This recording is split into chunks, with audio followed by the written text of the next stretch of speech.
സംസ്ഥാനത്ത് സ്വർണ്ണവിലയിൽ വമ്പൻ കുതിപ്പ്. വൈകുന്നേരം ഗ്രാമിന് 135 രൂപ വർദ്ധിച്ച് 14,020 രൂപയായി. പവന് 1,12,160 രൂപയായി ഉയർന്നു.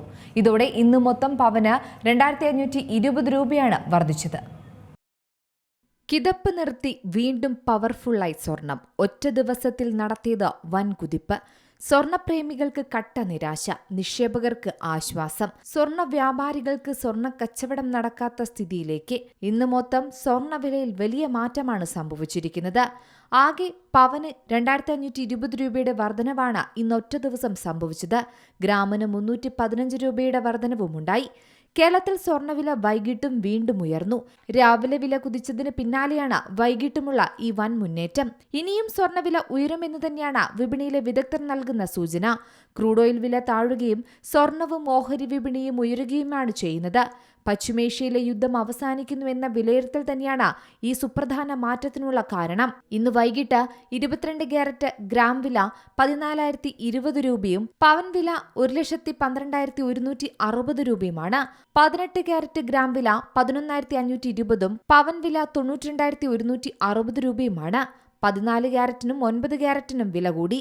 14 ക്യാരറ്റ് ഗ്രാം വില 8,970 പവൻ വില 71,760 രൂപയുമാണ്. 9 ക്യാരറ്റ് ഗ്രാം വില 5,785 രൂപയും പവൻ വില 46,280 രൂപയിലുമാണ് വൈകുന്നേരത്തെ വിപണി വില. അമേരിക്കൻ പ്രസിഡന്റ് ഡൊണാൾഡ് ട്രംപിന്റെ പ്രസ്താവനയെ തുടർന്ന് അന്താരാഷ്ട്ര തലത്തിൽ സ്വർണത്തിന്റെയും വെള്ളിയുടെയും വിലയിൽ തുടർച്ചയായ 3-ാം ദിവസവും മുന്നേറ്റമുണ്ടാകുന്നതാണ് കാണുന്നത്. ഇറാനുമായുള്ള യുദ്ധം 2-3 ആഴ്ചയ്ക്കുള്ളിൽ അവസാനിക്കുമെന്ന് ട്രംപ് പ്രതീക്ഷ പ്രകടിപ്പിച്ചതിന് പിന്നാലെയാണ് ആഗോള വിപണിയിൽ പ്രതിഫലനം കണ്ടത്. ആഗോള ഡിമാൻഡും പണപ്പെരുപ്പവും കാരണമാണ് ഇന്ത്യയിൽ വില വർദ്ധിച്ചത്. പശ്ചിമേഷ്യയിലെ സംഘർഷങ്ങൾ ലഘൂകരിക്കപ്പെടുമെന്ന പ്രതീക്ഷ സ്വർണ്ണവിലയ്ക്ക് കരുത്തേകിയിട്ടുമുണ്ട്. അമേരിക്ക ഇറാനെതിരായ നടപടി അവസാനിപ്പിച്ച് മടങ്ങുന്നുവെന്നാണ് പ്രതീക്ഷിക്കുന്നത്. ഡൊണാൾഡ് ട്രംപിന്റെ ഇതുമായി ബന്ധപ്പെട്ട പ്രസ്താവന വന്നതോടെ പ്രതീക്ഷ ഇരട്ടിച്ചു. ഇതോടെ ക്രൂഡ് ഓയിൽ വില താഴാനും തുടങ്ങി. ഹോർമുസ് കടൽപാത തുറന്നാൽ ക്രൂഡ് ഓയിലിന്റെയും വാതകത്തിന്റെയും കയറ്റുമതി എളുപ്പമാകുമെന്നാണ് പ്രതീക്ഷിക്കപ്പെടുന്നത്. ഇതോടെ വിലയിൽ വീണ്ടും ഇടിവ് വരും. ഇത് മനസ്സിലാക്കി ഇന്ന് നിക്ഷേപകർ സ്വർണത്തിലേക്ക് തിരിയുകയാണ്. എന്നാൽ മാർച്ചിൽ മാത്രം സ്വർണ്ണവിലയിൽ ഏകദേശം 15% ഇടിവ് രേഖപ്പെടുത്തിയിട്ടുണ്ടെന്നാണ് കണക്കുകൾ.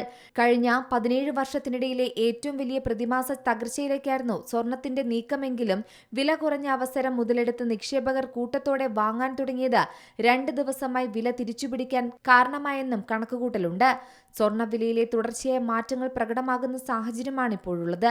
2026 ജനുവരി 29 രേഖപ്പെടുത്തിയ ഗ്രാമിന് 16,395 രൂപയും പവന് 1,31,160 രൂപയുമാണ് കേരള ചരിത്രത്തിലെ ഇതുവരെയുള്ള റെക്കോർഡ് നിരക്ക്. സ്വർണ്ണവിലയിൽ ഇപ്പോഴുണ്ടായിരിക്കുന്ന ചാഞ്ചാട്ടം ഇനി എത്ര കാലം തുടരുമെന്നതാണ് ഇപ്പോൾ എല്ലാവരും ഉറ്റുനോക്കപ്പെടുന്നത്. പശ്ചിമേഷ്യയിലെ യുദ്ധം ഇനിയും നീളുകയും അതുവഴി ആഗോള സാമ്പത്തിക മാന്ദ്യത്തിലേക്കുള്ള സാഹചര്യം ഉണ്ടാവുകയും ചെയ്താൽ നിക്ഷേപകരെല്ലാം കൂട്ടത്തോടെ സ്വർണത്തെ ആശ്രയിക്കും.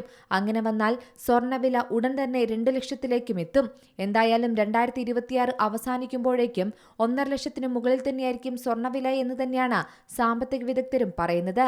Business desk, Zee Malayalam news.